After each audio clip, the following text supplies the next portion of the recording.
জামনা থাকিলেও বাক স্বাধীনতা বিচাৰিছো অধিকাৰ কোনো অভিযোগ নহয় সদায় ঘাম মাটিত পেলাই অপমান কৰিলো দুখীয়াৰ ঘৰ কিন্তু সফল নহয় ওতাছে ন্যায়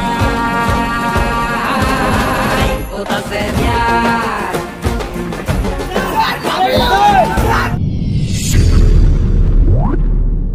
अन्याय के खिलाफ न्याय की ये इस यात्रा का आज 12वां दिन है और अपने 12वें दिन असम से पश्चिम बंगाल में भारत जोड़ो न्याय यात्रा का जो कारवां है वो प्रवेश करने जा रहा है। मेरे आसपास आपको तैयारियां हलचल यहाँ साफ नजर आएगी। यहाँ पर बड़ी संख्या में जो लोग हैं वो पहुंचे हुए हैं क्योंकि राहुल गांधी यहाँ पर पहुंचेंगे अब से कुछ ही देर में और भारत जोड़ो न्याय यात्रा की जो जिम्मेदारी है इस न्याय यात्रा की जिम्मेदारी अब असम से पश्चिम बंगाल को सौंप दी जाएगी और उसके बाद आपको पश्चिम बंगाल के कई जिलों से गुजरता हुआ भारत जोड़ो न्याय यात्रा का कारवां नजर आएगा। न्याय यात्री नजर आएंगे। राहुल गांधी के नेतृत्व में अब पश्चिम बंगाल की सड़कों पर केंद्र में बैठी भारतीय जनता पार्टी की भ्रष्ट सरकार के खिलाफ आवाज उठाई जाएगी। आज क्या क्या होगा, आज क्या क्या रहने वाला है कार्यक्रम वो मैं आपको बता दूं। यहाँ पर फ्लैग हैंड ओवर सेरेमनी होगा। राहुल गांधी इसके बाद कूच विहार की ओर कूच करेंगे, कूच विहार का रुख करेंगे और वहां जाकर राहुल गांधी जनता को संबोधित करते नजर आएंगे। पश्चिम बंगाल की जनता को संबोधित करेंगे, उनसे संवाद करेंगे और एक बार फिर आपको अन्याय के खिलाफ न्याय की गूंज बंगाल की सड़कों से सुनाई देगी।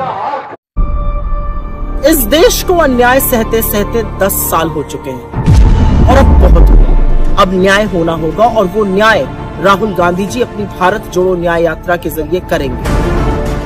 इस न्याय के 5 स्तंभ हैं। युवा न्याय, युवा जो बेरोजगारी का दंश सहते सहते थक चुके हैं उनके लिए न्याय होगा, उनके रोजगार की बात होगी, उनके भविष्य की बात होगी।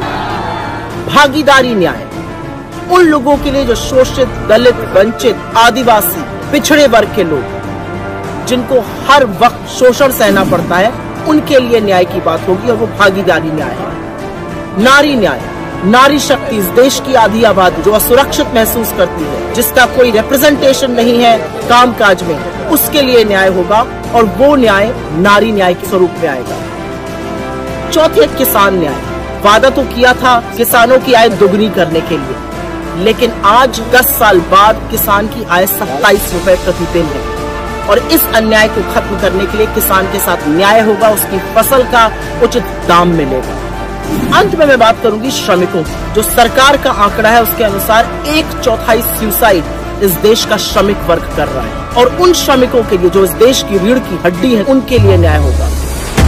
इन 5 स्तंभों को लेकर जब ये मुट्ठी बनेगी तो न्याय की ललकार और मजबूत होगी, न्याय का हक मिलने का।